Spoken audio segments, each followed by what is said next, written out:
2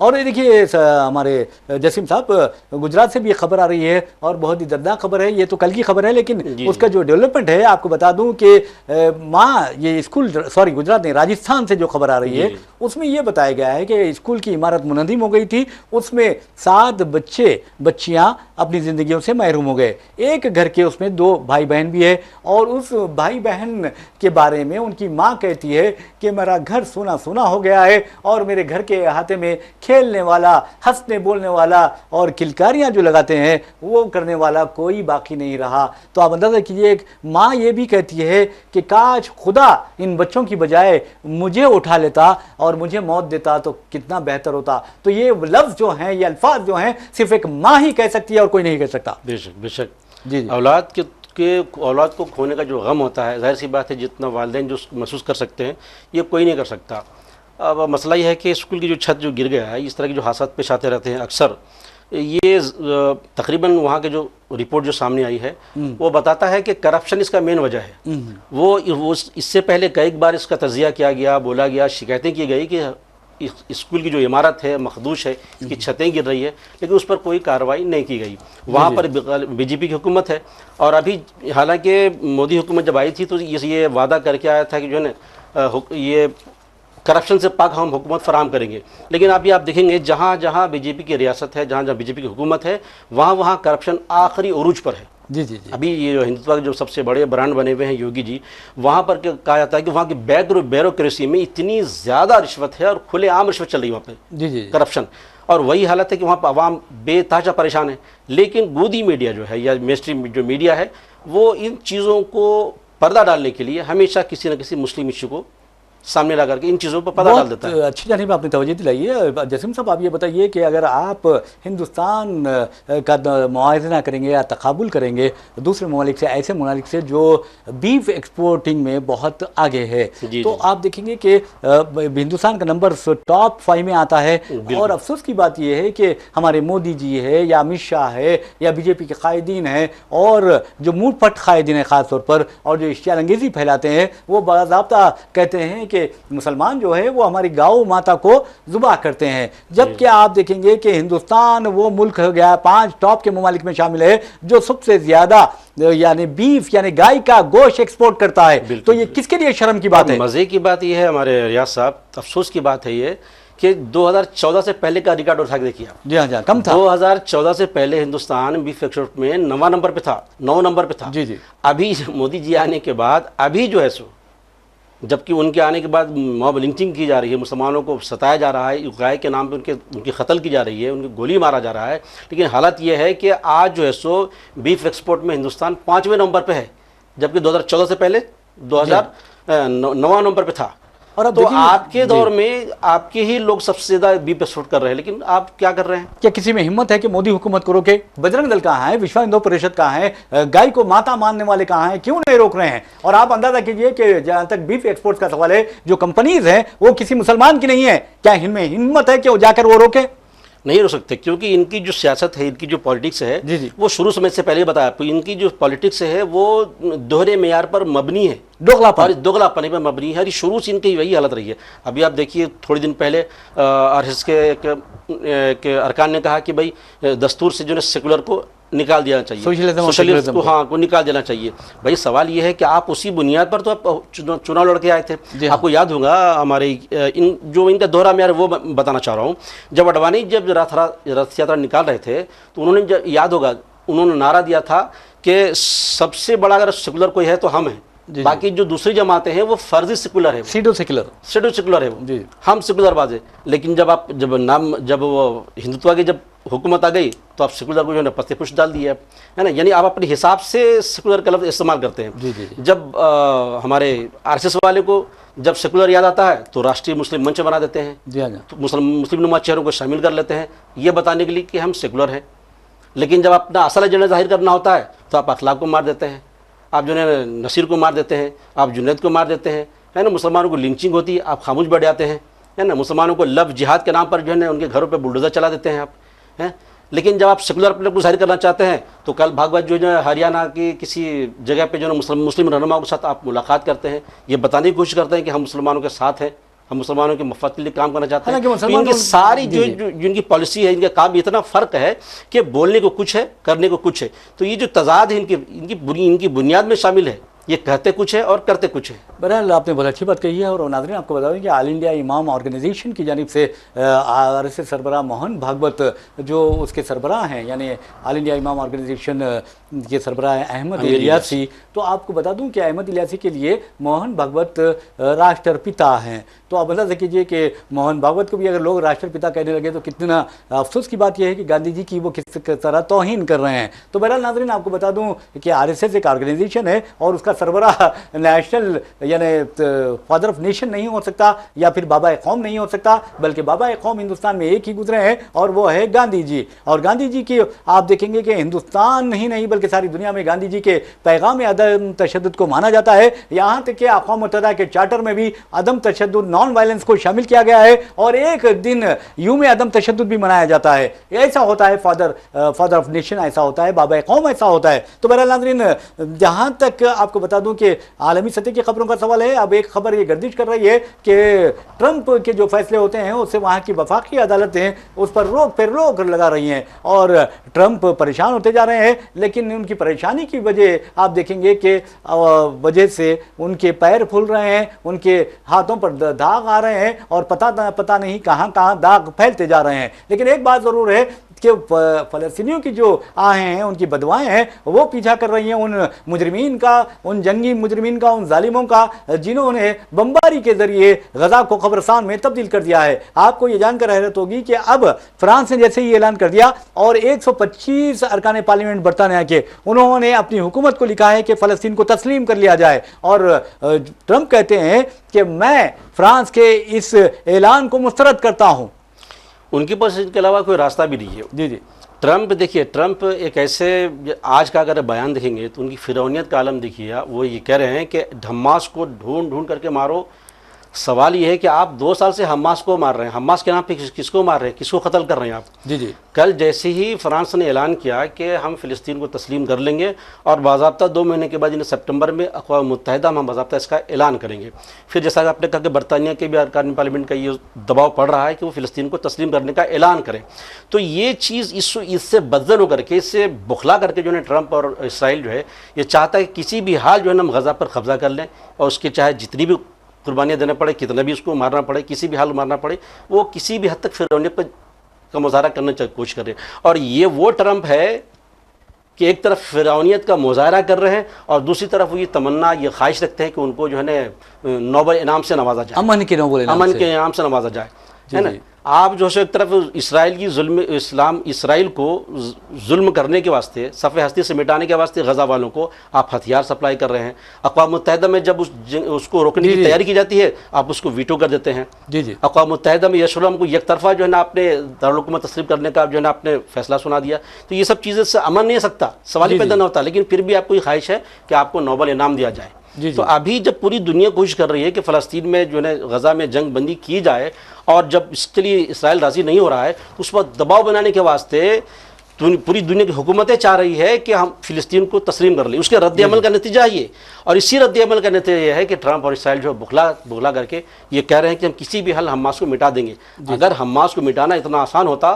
تمہارے پاس دنیا کی ساری طاقت تمہارے پاس ہے، اسلحہ تمہارے پاس ہے، انٹیلیجنس ساری دنیا کی سب سے اچھی انٹیلیجنس تمہارے پاس ہے. لیکن آج تک آپ اپنی یرغمالیوں کا پتہ نہیں لگا سکے کہ کہاں پر ہے. ایک یرغمال کی پتہ نہیں لگا سکیا. بالکل آپ نے صحیح کہا ہے. یہ میں سمجھتا ہوں یہ کہاں کی سپر پاور ہے. لیکن ایک بات ہے، اللہ جسے رکھے اسے کون چکے. تو آپ کو ناظرین بتانا یہ ضروری ہے کہ لاکھ کوششیں کر لیں امریکہ یا اسرائیل اور تمام ہتھیار استعمال کر لیں، ٹنوں بم استعمال کر لیں، لیکن یاد رکھیے کہ اللہ جسے رکھتا ہے اسے کوئی نقصان نہیں پہنچا سکتا. تو بہرحال ہم آپ کو لیے چلتے ہیں فاقہ کشی کے بارے میں. آپ کو بتاتے ہیں کہ اسرائیل کی نتیجے یعنی ظلم و جبر کا نتیجہ دیکھیے کہ وہاں پر یعنی غزہ میں